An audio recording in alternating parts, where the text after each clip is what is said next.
lang to sa mga gustong i-turn off yung kanilang end-to-end encrypted chats kasi nga naguguluhan sila at nalilito. So sundin nyo lang step by step yung sinabi ko dito para ma-turn off yung inyong end-to-end encrypted chats sa inyong Messenger application.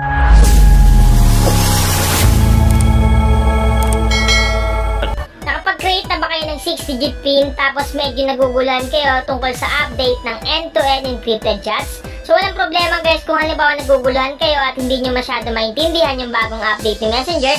Pwede naman natin ibalik sa dati yung back to normal na pag-chat natin sa Messenger at walang mga end-to-end encrypted chats. So paano nga ba yung gawin?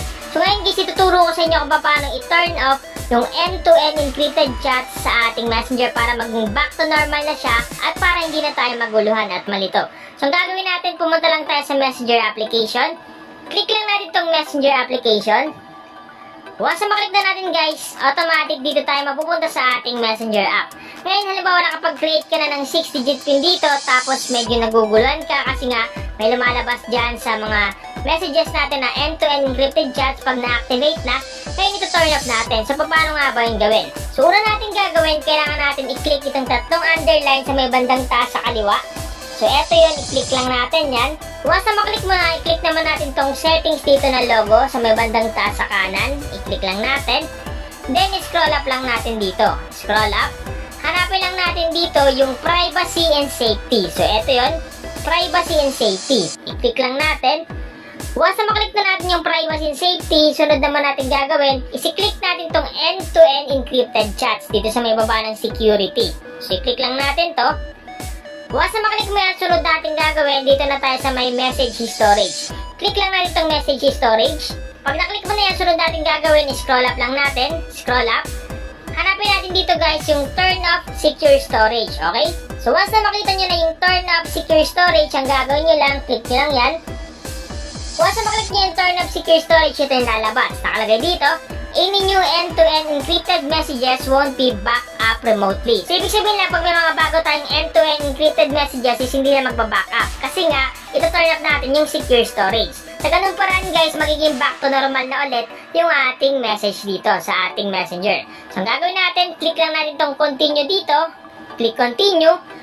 Once na maklik na natin yung continue, automatic guys, naka-turn up na yung secure storage. At automatic naka-turn up na rin ang ating end-to-end encrypted chat. So back to normal na ulit yung ating Messenger. Ngayon, may kailangan pa tayo dito i-turn up, dito sa baba. So itong low storage mode. Dito guys sa low storage mode nakalagay dito, when storage is low, only keep the last 90 days of messages. Automatic yung masisave lang is yung mga messages na last 90 days. Okay? So, yung the rest is hindi na. So, ang gagawin natin, i-turn up lang natin itong low storage mode para hindi madi-delete yung mga messages natin. So, i-turn up lang natin to. So, automatic lalabas yan. So, ang gagawin nyo lang, i-click nyo lang itong turn up dito. Click turn up.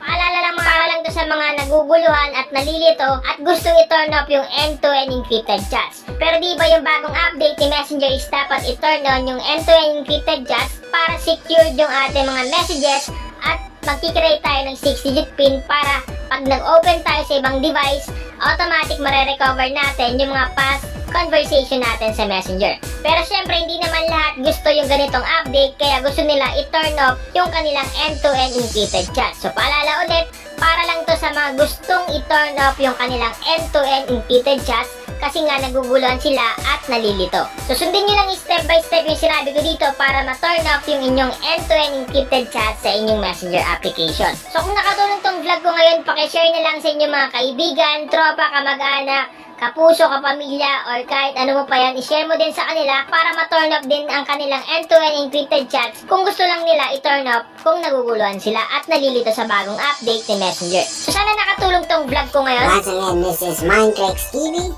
Thank you and God bless us all. Kung nakatulong ang video na ito sa iyo, please subscribe and click the notification bell para updated ka sa ating mga bagong tutorial.